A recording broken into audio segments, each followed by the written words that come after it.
Oi, gente, tudo bem? Cirrose hepática. Esse é um achado relativamente comum na nossa rotina. Então, hoje a gente vai ver o seu aspecto por imagem numa tomografia. Vamos lá.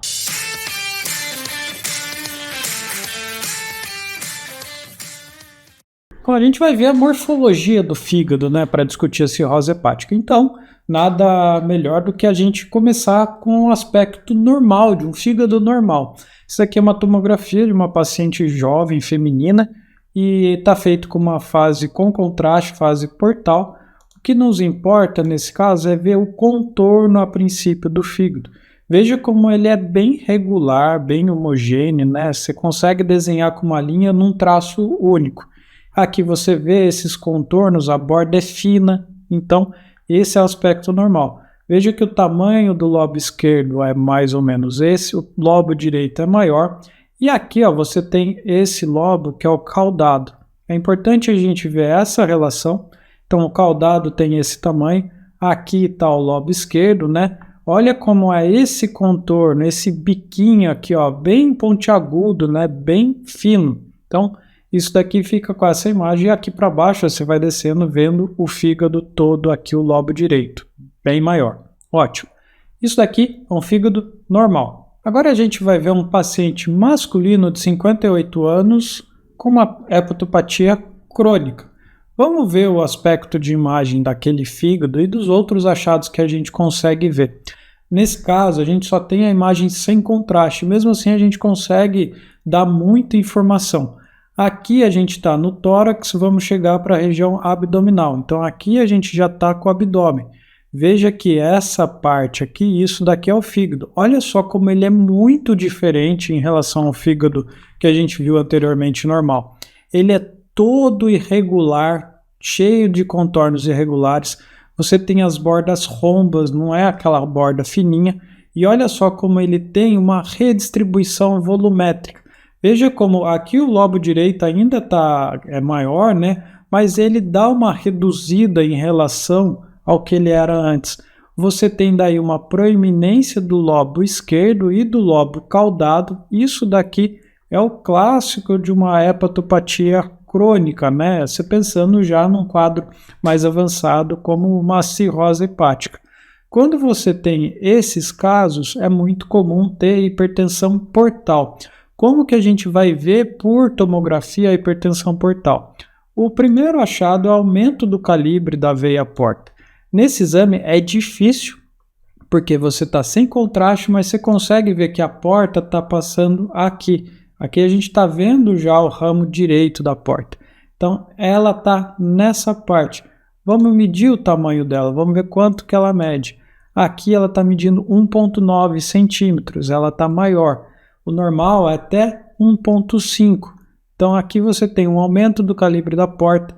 Aqui você está na veia esplênica, né? Lembrando, a porta é formada normalmente pela veia esplênica e veia mesentérica superior. A veia esplênica a gente está medindo por aqui, está dando 1,4. A mesentérica superior está por aqui. A gente tem uma dificuldade maior com ela, mas veja que dá mais do que 1 centímetro. Então você tem sinais de hipertensão portal. Por consequência do aumento dessas estruturas, você vai ter uma esplenomegalia. Olha só esse baço está com dimensões aumentadas. Veja que ele vai até aqui embaixo, está mais quase inferior ao rim. Então ele está aumentado. A forma de você medir aqui na tomografia é mais fácil, põe no coronal, mede acima de 12 centímetros. Então aqui você tem uma esplenomegalia também. Além disso, a porta... Você tem a cirrose, você tem muita fibrose, fica duro esse fígado. Então, aumenta a resistência, fica mais difícil de chegar ao sangue. Você tem uma proeminência da artéria hepática também, que aqui a gente não consegue ver. Mas com o aumento do calibre da porta, você começa a abrir várias colaterais. E você pode ver essas colaterais no estudo tomográfico e até mesmo no ultrassonografia. Nesse caso, a gente vai ter dificuldade de falar de colateral, porque é um estudo sem contraste. A gente poderia ver algumas estruturas algo lineares aqui nessa região que nos sugira a colateral. E aí você fala se ela é de fino, médio, grosso calibre. Então, normalmente a gente tem colaterais perigástricas aqui na pequena, grande curvatura do estômago. Você pode ter aqui periesofágicas e inclusive você pode ter as varizes esofágicas. Algumas vezes a gente vê na tomografia, tá? É comum a gente ver também as colaterais periesplênicas. E quando você tem colateral periesplênica, você olha se não tem shunt espleno-renal. Essas colaterais se comunicam com a veia renal esquerda e aí fica drenando para a cava inferior, faz uma comunicação aqui. Então, isso é muito comum. Além disso, o que a gente tem nesse caso? Olha, isso daqui é líquido livre, isso daqui é líquido livre. Você tem ascite, é muito comum nesses pacientes hepatopatas a ascite. Então, está presente aqui uma grande quantidade de ascite. Qual que é o problema? Esses pacientes fazem PBE, né, peritonite bacteriana espontânea. Então, vira e mexe, você tem que puncionar, fazer alívio ou para fazer diagnóstico, né? Bom, é isso que a gente tem nesse caso, é isso que a gente consegue ver. Tem, claro, tem um calculinho aqui também na vesícula biliar. Olha só como a gente mal enxerga a vesícula nesse estudo sem contraste. Ela está aqui, mas a gente sabe que aqui é o leito dela, a topografia dela, então isso daqui é um cálculo que está dentro da vesícula. Um outro achado que é relacionado à hepatopatia crônica em pacientes masculinos é você ter a ginecomastia. Então aqui ó, a gente está subindo, corta um pouco da região torácica, né, nesses exames. Isso daqui é a região peitoral. Você tem esse tecido aqui nessa região retroareolar. Isso daqui está na topografia do mamilo. Isso daqui é uma ginecomastia nesse paciente masculino, muito encontrado nesses pacientes hepatopatas. Você pode ter alguns linfonodos, muitas vezes você tem um linfonodo aqui nessa região do hilo,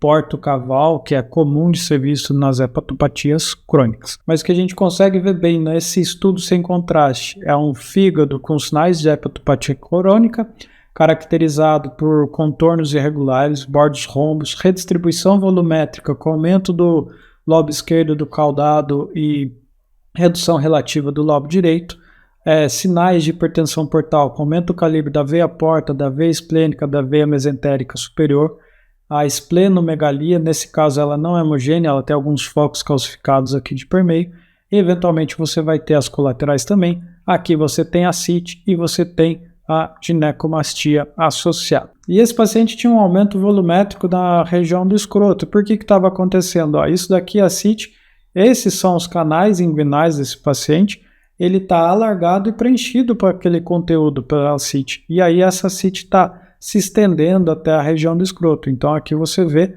o líquido vindo até aqui embaixo na região mais inferior, né? Então era uma das alterações que esse paciente estava tendo. Se você olhar na reconstrução tridimensional, você vê, é um paciente emagrecido com ginecomastia, você tem aquele aumento volumétrico da barriga porque você tem muita ascite e você tem a ascite aqui na região mais inferior escrotal que a gente conseguia ver.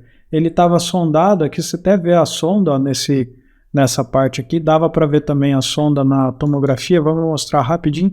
Isso daqui é a sonda, ó, tá vindo para cá, esse é o balão da sonda, aqui está a bexiga urinária vazia, sondada. Bom, gente, era isso que eu tinha para mostrar nesse caso, uma hepatopatia crônica com uma grande quantidade de ascite, numa tomografia sem contraste.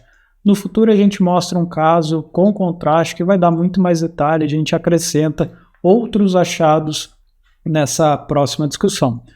Muito obrigado por ter assistido o vídeo, espero que tenha ficado claro. Se tem dúvida, deixa aí nos comentários que a gente esclarece. Claro, curte o vídeo, se inscreva no canal, ative as notificações e compartilhe nosso material com seus amigos conhecidos para a gente divulgar o conhecimento médico, o conhecimento da radiologia diagnóstica humana. Muito obrigado e até uma próxima aula.